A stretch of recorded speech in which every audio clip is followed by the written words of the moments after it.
one thing about this matchup that is so intriguing, without further explanation, Chris Petersen wrapping up his career at the University of Washington today, and he's doing so against a program that he led to national prominence. Earlier this week, we had the chance to catch up with both of them at the initial kickoff press conference. No shortage of storylines in this one tonight as Coach Pete goes against the former program that he helped build up in Boise State. Now, earlier at that kickoff meeting, we saw Coach Harsin and Coach Peterson embrace, two very close friends.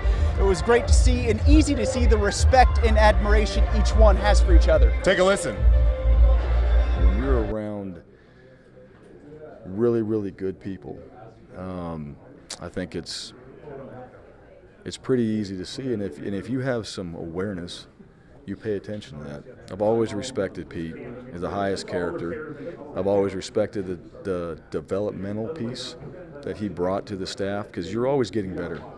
And that's one of the things, like the details, the standards, the everyday finding ways to improve, doing it the right way, always doing it the right way. Those type of things are what stood out to me.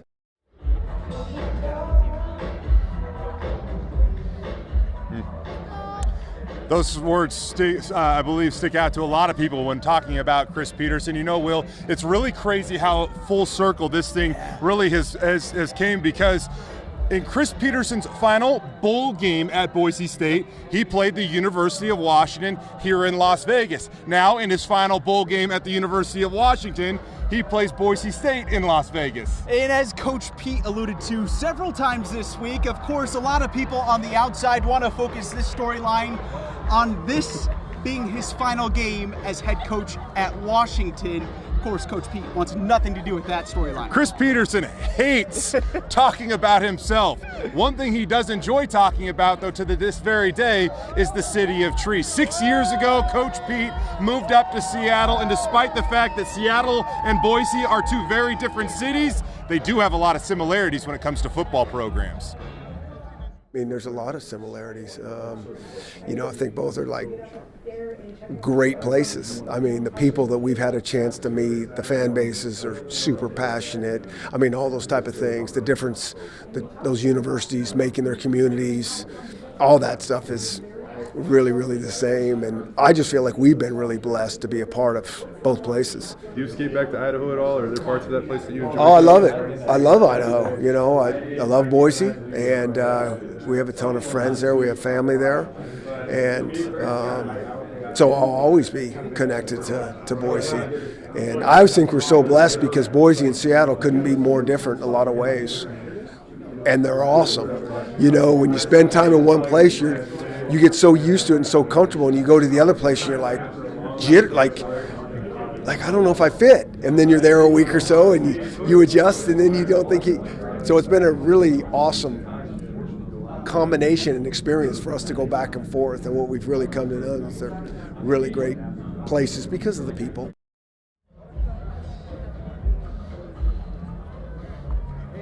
You know, I can relate to Coach Pete just a little bit, but I did the opposite of what he did. I started off in Seattle, then moved to Boise. Personally, I like my route more than his. And if you want to talk about going somewhere and getting uncomfortable, just go sit in some Seattle traffic for a little while. Watch that blood pressure spike. I-5 traffic. No, thank you. Absolutely not. You know, I was thinking all week long, I wonder how Bronco Nation feels leading into this matchup, because they all love, respect, adore Coach Chris Petersen. I was trying to find a similarity to my own life, and all I can think of is Fred Hoiberg. He's loved, he's adored at Iowa State. Used to be their star basketball player, and then he was their star head coach. Now he's the head coach at Nebraska. It would be like Iowa State playing Nebraska in basketball. There's a cliche that Boise State football players have used ever since I have covered the program. It's just another game. Now the alumni are willing to admit this is not just another game.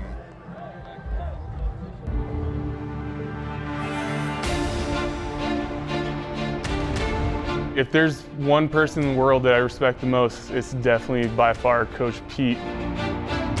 You know, he's like a father to me. I tell a lot of people he's kind of like a father figure to a lot of these players. I see him more as a father figure than a coach.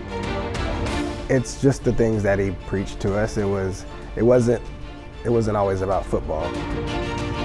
Coach Pete, for me personally, was an awesome mentor, an amazing leader, and somebody who you kind of want to emulate yourself after.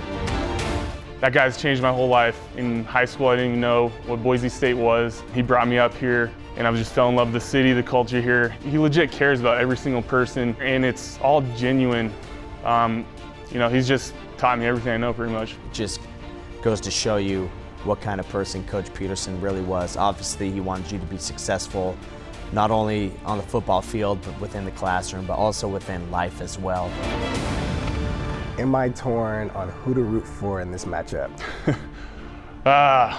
Am I conflicted with this specific matchup? No. I'm not. Coach Pete and staff, love you guys, but going with the Broncos on this one. The way I view it is, I'm not rooting against Coach Pete, but I am rooting for Boise State. Right here, bleeding blue, Boise State all the way. I think Coach Pete would want me to root for Boise State. Played here, a lot of hard work, a lot of time, a lot of effort. I bleed blue. That's who I am. That's what Coach Pete wanted us to do. I still do. So I'm all Broncos on this one. Here we go. Man, I love this. The alumni are truly conflicted. I know that they're saying they're bleeding blue, but you can see that Coach Pete still has a place in their hearts. Joining us now is the executive director of the Las Vegas Bowl. We're going to add to your title, the evil genius that created this matchup. How long did it take you to realize that you could arrange this thing and potentially host a game that would feature Chris Petersen against a school that he once led to national prominence, John? Well, first of all, a lot of things had to happen to get into this position. I can tell you, though, about 3 or 4 weeks before the season ended, we were trying to track what was going to happen. And when we thought about the possibility of this matchup, everybody got really excited and was anxious to try to pull it off. Again, a lot had to happen. Utah losing the Pac-12 tournament, and Washington State losing to Washington. So everything fell into place. The stars were aligned, and we were excited about it. Yeah. John, you look at this matchup tonight. ABC, prime time, under the lights. You got Boise State 12-1, Washington 7-5. Can you top this matchup? No, I don't think we can. And listen, don't let Washington's record fool you either. That 7-5 record, they lost 4 games by 6 points or less, including a 1-point loss, a 3-point loss, loss to Oregon and Utah, which were the 2 best teams. That's a good football team. A couple plays here and there, and they have 9 or 10 wins. So we're totally excited. I'm just hoping. I'd like a 49-48 shootout. Somebody wins it. Let's get the ratings up and have a great game. Of course, you want Final that. A showman down here in Las Vegas. By the way, you do have to put a lot more stock into Washington. Just don't dismiss their 7-5 record. Your buddies down the street that have a whole lot of bright lights in Las Vegas like to empty a lot of pockets on amongst the visitors that come here. They have the Huskies as a favorite in this game, so that says everything you need to know about this matchup. What has Boise State meant to this bowl game? And as I wipe a tear away from my eye, it's a final goodbye here in Las Vegas. It is our last game here at Sam Boyd Stadium. Boise's been tremendous. There's 2 programs that have helped shape this bowl game and made it what it is today. It started with BYU. BYU, tremendous support over the years traveling to this game. When BYU left the conference, Boise became our new sweetheart team and has done so much for this game. We wouldn't be in the position that we're in today. We wouldn't have the opportunity to grow the game and to move into that new stadium without being able to prove what we were able to do. And Boise gets a lot of credit for that. Speaking of that new stadium, I know it's a tough one tonight. This is your final Las Vegas Bowl inside Sam Boyd Stadium, but how excited are you guys to move into the new Raiders facility? You have no idea. I did 5 years of college here, including an 0-11 season in college. I did 1 year with the XFL, and I've done 18 bowl games here. I'm pretty much done with this place. I'm ready. We're getting really excited. The Raiders are all here. They've been great partners. They got some renderings of the stadium out there, and we were all kind of telling stories and already starting to plan things for next year about how much bigger and better things can be. And again, we're going to have the greatest venue in the world moving into next year. So it's going to be awesome. And it'll be climate control. So we'll be indoors and it'll be 72 degrees. This is nothing for you guys, but we're a little chilly. Plus, save on gas mileage too, right? I mean, the trip out to Henderson, the new stadium's a stone's throw away from the Strip. It's going to be awesome. John, seriously, from the bottom of our hearts, it's been an awesome ride.